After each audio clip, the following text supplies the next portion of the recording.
Hi friends, ఎలా ఉన్నారు? Very good morning. మంచి రెసిపీతో మీ ముందుకు వచ్చాం. అదేంటి రెసిపీ అంటే గబుక్కు మీరు నాన్ వెజ్ అనుకున్నారు, కాదు వెజ్. చక్కగా పప్పుచారు, బంగాళదుంప వేపుడు. దాని ప్రాసెస్ ఏంటో చూసేద్దాం. హాయ్ ఫ్రెండ్స్, ఎలా ఉన్నారు? ఈరోజు అయితే నేను కందిపప్పుతో పప్పుచారు అలాగే బంగాళదుంప ఫ్రై ప్రిపేర్ చేస్తున్నాను. ఇప్పుడైతే పప్పుచారు ఎలా ప్రిపేర్ చేసుకోవాలో చూద్దాము. మీరు ప్రిపేర్ చేసుకునే చారుని బట్టి మీరు కందిపప్పు అనేది తీసుకోండి. నేను 2 పూట్లకి చేసేసుకుంటున్నాను, అందుకనే 4 గ్లాసెస్ కందిపప్పు తీసుకుంటున్నాను. ఈ టీ గ్లాస్తో అంటే నేను మొత్తం చారే పెట్టను. ఇంగిట్లో నేను పప్పు ఉడకబెట్టిన తర్వాత కొంచెం పప్పు అనేది పక్కకు తీసుకుంటా, ముద్దపప్పు అనమాట. నెయ్యి కూడా ఉంది. అంటే మనం తినే రోజువారీ ఆహారంలో ఎంతో కొంత మనము హెల్తీగా ఉండడానికి చూసుకోవాలి. ముద్దపప్పు తినటం వల్ల ఏంటంటే మన నడుముకి చాలా బలం ఉండిద్ది అనమాట. అందుకని చెప్పేసి ఒక ముద్దలో అయినా సరే నేను పప్పుచారు పెట్టినప్పుడల్లా కొంచెం ముద్దపప్పు అనేది తీసి పెట్టుకుంటాను. నా ఫేవరెట్ గీ గురించి చెప్పవే. ముద్దపప్పు నెయ్యి నేను మా వారు కంపల్సరీగా ఒక ముద్దలో వేసుకుని తింటాం అనమాట. అది ఇప్పుడైతే మనం శుభ్రంగా కడిగేసేసుకొని నెక్స్ట్ ప్రిపరేషన్ చూద్దాము. చూడండి ఫ్రెండ్స్, నేను కందిపప్పు అయితే శుభ్రంగా కడిగి పెట్టేసేసుకున్నాను. 5 గ్లాసెస్ వాటర్ వేసుకున్నాను ఈ గ్లాస్తో. ఎందుకంటే పప్పు అనేది చాలా మెత్తగా ఉడికిపోవాలి పప్పుచారుకి, పొలిక అనేది లేకోకుండా, ముద్దపప్పుకైనా సరే. ఇప్పుడైతే నేను 1/2 టేబుల్ స్పూన్ పసుపు వేసుకుంటున్నాను. అలాగే 1 టేబుల్ స్పూన్ ఆయిల్ వేసుకుంటున్నాను. ఆయిల్ కలర్ మారింది. పల్లి నూనె తెచ్చావా? వేరుశనగ నూనె. ఓకే. వేసుకుని 5 or 6 విజిల్స్ వచ్చే వరకు ఉడికించుకుందాం. అప్పుడే కందిపప్పు అనేది పొలుకు లేకోకుండా చాలా మెత్తగా ఉడికిపోయింది అనమాట. మనం ఇలా మెల్పంగానే చక్కగా పేస్ట్ లాగా ప్రిపేర్ అయిపోయింది. మనకు కూడా కావాల్సింది అదే.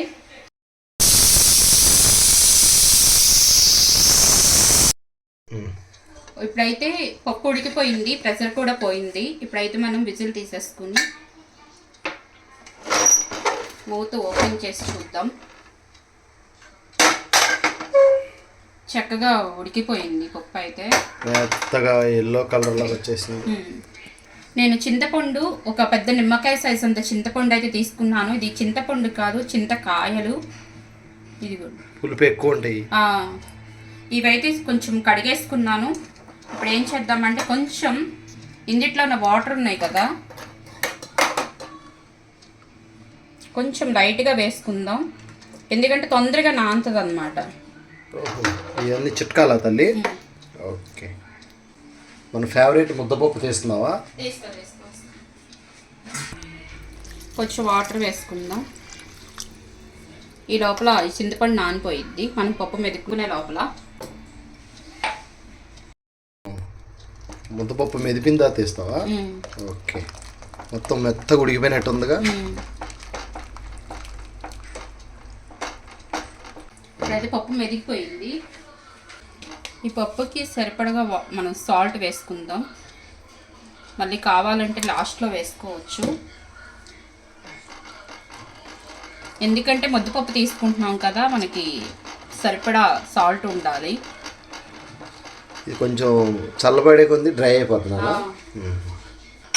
అయితే ఇవాళ మధ్యాహ్నం ముద్దపప్పు నెయ్యి ఫేవరెట్ డిష్. అందులోకి ఆలు అంటే బంగాళదుంప ఫ్రై. నా ఫేవరెట్ డిష్ ముద్దపప్పు తీసి పక్కన పెట్టేస్తుంది. నెయ్యి వేసుకొని రైస్లో సర్వ్ చేసుకొని. ఓకే, క్యారియన్. శభాష్. రైట్. చింతపండు మొత్తం పిసికావా? చింతపండు చక్కగా ఓకే నానిపోయింది. ఓకే. అది చింతపండు గుజ్జు తీసుకుని వేసుకోవాలి.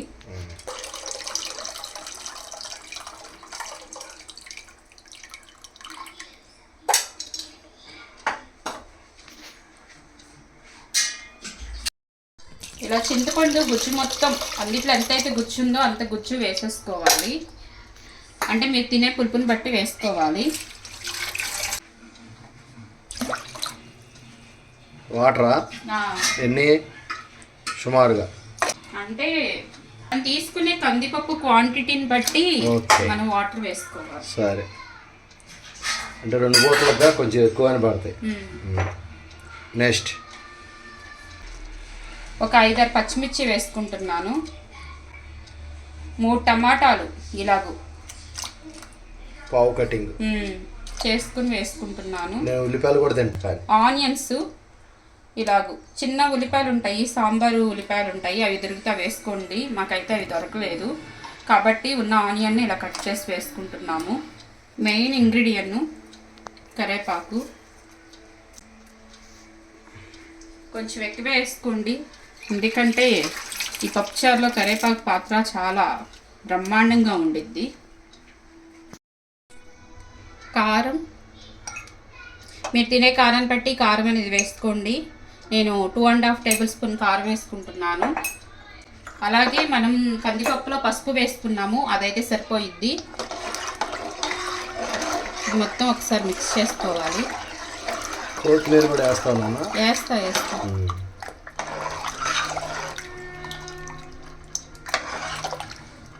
ఒక్కసారి ఉప్పు పులుపు చెక్ చేసుకోండి, చాలకపోతే ఈ పాయింట్లో అడ్జస్ట్ చేసుకోవచ్చు. నాకైతే పులుపు సరిపోయింది కానీ ఉప్పు చాలలేదు. ఉప్పు వేసుకుంటున్నా, కొంచెం కొత్తిమీర. ఎన్ని రకాలు వేస్తాయన్నా రుచి. కొత్త పప్పుచారు వేసుకుంది నేను వచ్చాను.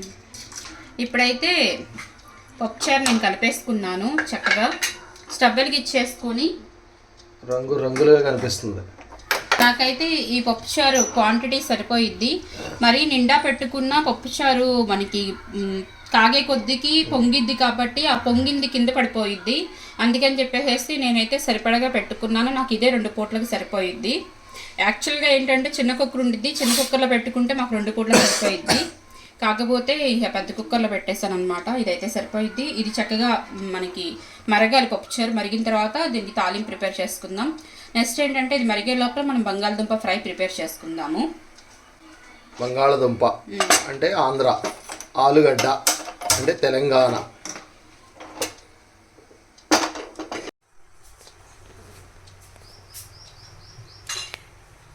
పప్పుచారు అయితే చక్కగా పొంగొచ్చి మరుగుతుంది.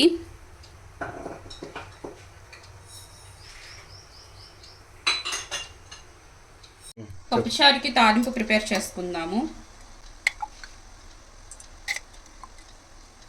2.5 టేబుల్ స్పూన్ ఆయిల్ వేసుకున్నాను. ఆయిల్ కాగిపోయింది. చితక్కొట్టుకున్న వెల్లుల్లి రెబ్బలు, సాయి మినపప్పు, ఆవాలు, జీలకర్ర,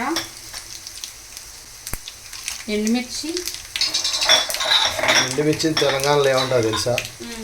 వట్టి మిరపకాయలు అంటారు. లాస్ట్ ఫినిషింగ్ టచ్ ఏదో ఉంటుందిగా.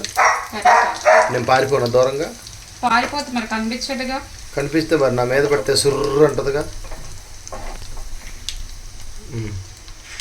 రెడీ 1 2 3 చిటపట చిటపట. రెడీ 1 2 3 చిటపట చిటపట చిటపట టపాకాయలు పేల్తాయి.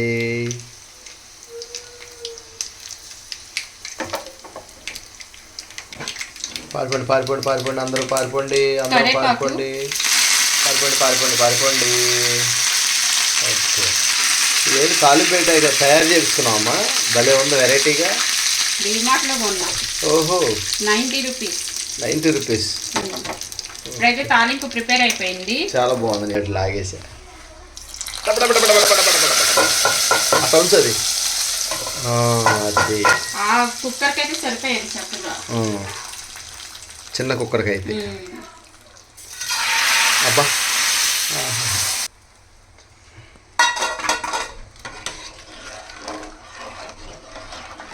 పప్పుచారు ప్రిపేర్ అయిపోయింది మంచిగా. ఇక ఆలుగడ్డ కూడా టప్ టప్, బంగాళదుంప కూడా సెట్ చేస్తే. ఇప్పుడైతే స్టవ్ వెలిగించుకుని వెడల్పాటు పాత్ర పెట్టేసుకున్నాను. పాత్ర కూడా వేడెక్కింది. నేను 6 టేబుల్ స్పూన్ ఆయిల్ వేసుకుంటున్నాను.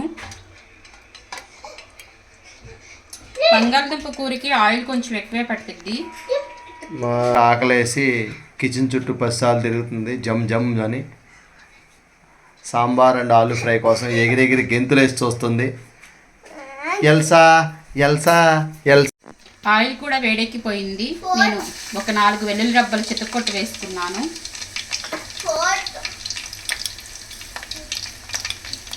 సాయి మినపప్పు, ఆవాలు. ఈ బంగాళదుంప కూరకి కొంచెం జీలకర్ర ఎక్కువ వేసుకుంటే మంచి టేస్టీగా ఫ్లేవరబుల్గా ఉండిద్ది. ఎండుమిర్చి ఇవి కొంచెం ఫ్రై అవ్వాలి. ఈ వేరుశనగ నూనెలో ఈ తాలింపు అనేది వేగుతుంటే ఎంత మంచి కమ్మటి వాసన వస్తుందంటే అంత మంచి కమ్మటి వాసన వస్తుంది. ఫస్ట్ అసలు ఇవే గానగల్లో పల్లీల నుంచి తీసిన నూనె వాడేవాళ్ళు. ఇప్పుడు అంతా రిఫైండ్ అని వాడుతున్నారు. ఇవి కొంచెం ఫ్రై అయిపోయినాయి. ఇప్పుడైతే నేను ఒక పెద్ద సైజు ఆనియన్ ముక్కల్లా సన్నగా కట్ చేసుకున్నాను. అలాగే 2 పచ్చిమిర్చి సన్నగా కట్ చేసుకున్నాను. ఇప్పుడు ఇవి కూడా వేసేసుకుందాం. ఇప్పుడైతే కరివేపాకు వేసేసుకుందాం. నేను తాలింపులో ఎందుకు వేయలేదంటే కరివేపాకు అది చిప్పట్లాడి ఆయిల్ సగం బయటకు వచ్చేసిద్ది. ఇలా ఆనియన్స్ వేసిన తర్వాత కరివేపాకు వేసుకుంటే ఆ నూనె అనేది చిందకోకుండా ఉండిద్ది. పప్పుచారు సిమ్లో పెట్టినానా పరిగెడుతుందా? పప్పుచారు అవ్వ అంటే తొందరగా మరగాలి, ఎందుకంటే చింతలకి టైం అయిపోయింది. ఆకలి వస్తుంది. నాకు అవ్వలేదా? మనం అంటే ఆకలైనా ఆపుకుంటాం. 1 గంట నేను ఆగను. ఆకలి ఆకలి ఆకలి. ఈ ఆనియన్స్ కొంచెం మగ్గాలి. నేను బంగాళదుంపలు ఉడకపెట్టలేదు, డైరెక్ట్గా ముక్కల్లాగా అంటే పైన చెక్కు తీసేసుకొని సన్నగా ముక్కల్లా కట్ చేసుకొని పచ్చి బంగాళదుంపలతోనే ఫ్రై చేసుకుంటున్నాను. చాలామంది ఏంటంటే ఉడకపెట్టి ఫ్రై చేసుకుంటారు. మా ఇంట్లో అలాగంటే ఇలాగే బాగా తింటారనమాట. అందులో సన్నగా కోస్తే మగ్గిపోతాయి కదా. ఇప్పుడైతే ఆనియన్స్ కంప్లీట్గా మగ్గిపోయినాయి. బంగాళదుంపలు అయితే ఇలాగూ సన్నగా కట్ చేసుకున్నాను. ఇప్పుడు ఇవైతే వేసేసుకుందాం. భలే ఉందా సైజు, వెరైటీగా కత్తుల్లాగా. ఇలా సన్నగా ఉంటే త్వరగా మగ్గిపోతాయా?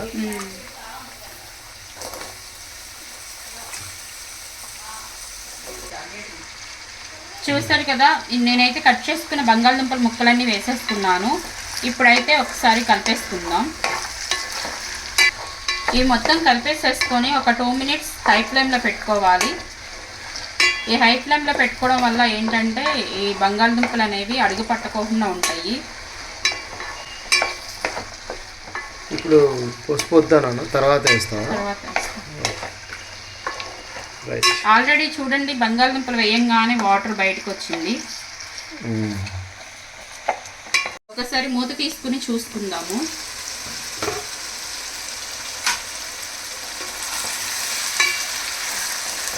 మగ్గుతున్నాయిగా. ఈ సైజు మనం బంగాళదుంపలు కట్ చేసుకున్నామంటే అడుగు పట్టదు తొందరగా. ఇంకా ఇంతకంటే సన్నగా తరుగుతారు కదా, అలాంటప్పుడు ఏంటంటే కొంచెం జాగ్రత్తగా మనం ఫ్రై చేసుకోవాలి. ఊరికే అడుగు పట్టేసిద్ది. ఈ సైజ్ అయితే అడుగు పట్టదు. అందుకని చెప్పేసి కొంచెం హైలో పెట్టుకొని మనం ఫ్రై చేసుకున్నామంటే ఇలాగూ చూడండి వాటర్ ఎలా వచ్చిందో. కొంచెం భయపడాల్సిన అవసరం కూడా ఉండదు. రుచికి సరిపడా సాల్ట్ వేసుకోవాలి. అలాగే చిటికెడు పసుపు. మొత్తం ఒకసారి కలిపేసుకుందాం. కారం ఇప్పుడు కాదా? కారం కొంచెం మగ్గాక వేద్దాం, అంటే ఫినిషింగ్ టచ్. తర్వాత ఏంటంటే పాత్ర కూడా కొంచెం వెడల్పుగా ఉండాలి. అప్పుడు ఈ బంగాళదుంప అనేది శుద్ధ అవ్వకుండా ఉంటుంది. యాక్చువల్గా ఇది నువ్వు చేపలు వండుకుంటే ఇంట్లో కోసం తెచ్చావు కదా, దాన్ని వాడేస్తున్నా. బిర్యానీ కూడా వండేస్తున్నావు కదా. ఉపయోగపడకపోతే బాధపడాలి, అన్నిటికీ యూజ్ అవుతుంటే సంతోషకరమైన విషయమే కదా. ఇప్పుడైతే ఒకసారి మూత తీసి చూసుకుందాము. వావ్, చక్కగా మగ్గినాయిగా.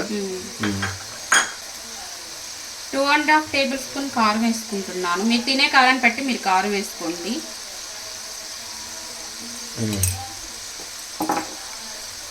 మొత్తం ఒకసారి కలుపుకుందాం. ఈ బంగాళదుంప కూరకు కూడా ఉప్పు కారాలు సరిపడగా ఉంటేనే చాలా టేస్టీగా ఉండిద్ది. ఏ మాత్రం కొంచెం తక్కువైనా స్వీట్నెస్ అనేది వచ్చేసిద్ది. ఆ స్వీట్నెస్ అనేది పోవటానికి కొంచెం కారం, పచ్చిమిర్చి అలాంటివి వేసుకుంటే బాగుండిద్ది. కాకపోతే ఎవరిష్టం వాళ్ళది. కొంతమంది తినే వాళ్ళు ఉంటారు, తినని వాళ్ళు ఉంటారు. అందుకని మీరు తినే కారం బట్టి మీరు వేసుకోండి. అసలు అడుగు అంటలేదు నాన్న. ఈ సైజ్ ముక్కలు అయితే అసలు అడుగు పట్టవు. ఓకే. ఎందుకంటే ఇంకా సన్నగా కోస్తే కనుక ఊరికి అడుగు పట్టేసేసి ముద్ద కూరలాగా అయిపోయింది. బంగాళదుంప ఇంతంత లావు ముక్కలాగా కోసి మా మమ్మీ వండితే దానికి తాలిమి గింజల పచ్చెనపప్పు ఆవాలు దానికి కళ్ళు ముక్కు పెట్టినట్టుగా అంటుకొని చూసేయి. అలా మేము మిక్కీ మౌస్ బొమ్మలు అనుకొని ఆడుకునేవాళ్ళం చిన్నప్పుడు. మా మమ్మీ బంగాళదుంప కూర వండితే అప్పట్లో గ్యాస్ పొయ్యిలు అలాంటి ఏమి రవ్వుగా కట్టెల పొయ్యి మీద వండేది మా మమ్మీ. పుల్లల పొయ్యి మీద చేయాలంటే ఎంత కష్టం. అదరహో అనేది. కొంచెం కరేపాకు. ఓకే. కొంచెం మగ్గాలనా ఇంకొంచెం కారం వేసేవాడు. ఇప్పుడైతే కంప్లీట్గా సిమ్లో పెట్టేసేసుకొని ఒక 5 minutes మగ్గించుకుందాం. అంటే 5 minutesలో అన్నం తినేటివి టపా టపామని. ఓకే. ఆల్రెడీ అయిపోయింది. కాకపోతే ఈ కారం అనేది ముక్కలు పీల్చుకోవాలి కదా. 2 minutes చాలు నా ఐడియా. ఓకే. క్యారియర్ పెట్టే మ్యాక్ పెట్టే. శబాష్. ఒకసారి మూత తీసి చూసుకుందాం. కలర్ఫుల్ ఆలుగడ్డ ఫ్రై, బంగాళదుంప వేపుడు. ఇప్పుడైతే చక్కగా ఫ్రై అయిపోయింది. కొత్తిమీర వేసేసుకుందాం. ఫినిషింగ్ టచ్ కొత్తిమీర. కొత్తిమీర అంటే వడిలిపోయింది. మీ దగ్గర ఫ్రెష్గా ఉంటే వేసుకోండి. ఓకే. మనుషులే వడిలిపోతున్నాం. కొత్తిమీర వదలదు. ఇంకా దాన్ని జాగ్రత్తగా గుడ్డలో చుట్టి దాసి అడ చేస్తేనే ఇంకా అంత పేణం ఉంది. మనం తెచ్చినప్పుడు అది వాళ్ళు మార్కెట్లో వాళ్ళు ఇంటికాడ వేసి అమ్ముతారు చూడు, న్యాచురల్. అలా అక్కడ తెచ్చా. అంతా హైబ్రిడే. ఇప్పుడు మనం తినే ప్రతి తిండి హైబ్రిడే. ఇంతవరకులాగా పెంచుకుందామండి మనం. పెంచుదాం. వర్షాలు పడితే అలాగే అయిపోయింది ఫ్రెండ్స్. పప్పుచారు బంగాళదుంప ఫ్రై. నేను తినేస్తాను. పప్పుచారు ఎప్పుడైనా సరే వేడి వేడి మీద తింటే టేస్ట్ తెలియదు. పప్పుచారు కూడా చేపల కూర లాగా కొంచెం చల్లారిన తర్వాతే తినాలి. అంటే మరీ చేపల కూర ఒక పూట నిల్వ ఉంచి తినమంటారు, అది నిజమే. పప్పుచారు అయితే కొంచెం చల్లారిన తర్వాత, అంటే మనం ప్రిపేర్ చేసుకున్న తర్వాత 1 గంట ఆగి తింటే దాని టేస్ట్ అదరహో అదరహో అదరహో. వేడి మీద అయితే అసలు ఏ రుచి తెలియదు. Our hearts beat to the city streets. We began to feel the fire. We rise like tall buildings as the chemicals they take us higher. The night's young and it's just begun as she puts her hand in mine. We wanna chase the night. First ముద్దపప్పు, ఘీ, నెయ్యి.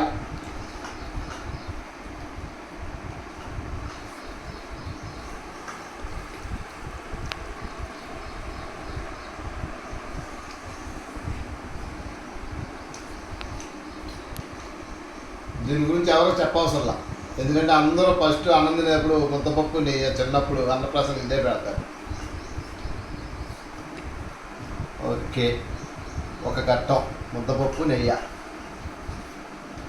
దీనికి touching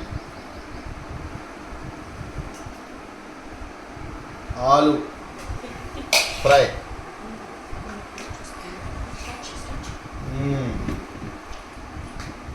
కానీ baby భలే చక్కగా మెత్తగా ఇక చూడు మగ్గిపోయింది మెత్తగా. పేస్ట్. ఓకే. ఆలు fry good. Next third one, దాని దగ్గర కూడా వెళ్ళిపోదాం.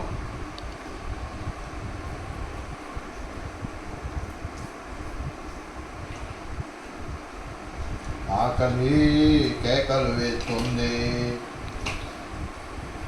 ఇప్పుడు అసలైన ఘట్టం పప్పు చారు.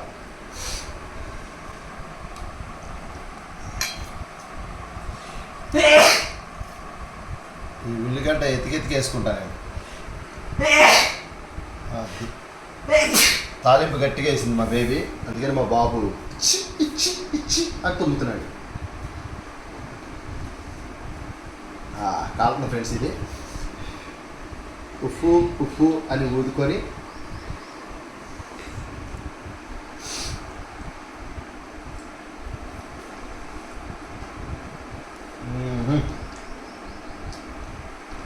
అమోఘం. ఫ్రెండ్స్, పప్పుచారు, బంగాళదుంప ఏపుడు, ముద్దపప్పు, నెయ్యి ఫుడ్ అదరహో ఇవాళ ఒకసారి ఎక్స్ట్రా తినాలి, ఎందుకంటే టేస్ట్ అంత ఇదిగా వచ్చింది. Baby number 1 taste.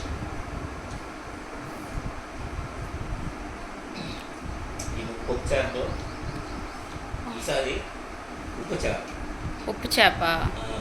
ఈసారి ఇప్పుడు బంగాళదుంప ఇచ్చావు కాబట్టి ఈసారి పప్పుచారుకి ఉప్పు చేప, తర్వాత నాకు ఇంకోటి ఏంటి నాకు చెప్పాను నీకు, పెసరకట్టు అరటికాయ ఫ్రై. పెసరకట్టు అండ్ అరటికాయ వేపుడు. ఓకే ఫ్రెండ్స్, మరి అటైతే మీకు కూడా ఆకలేస్తుందో నోరు అవుతుందో నాకు తెలియదు, నాకైతే ఆకలేస్తుంది, నేను తినేస్తున్నాను. అలాగే లైక్ చేయండి, షేర్ చేయండి, సబ్స్క్రైబ్ చేసుకోండి.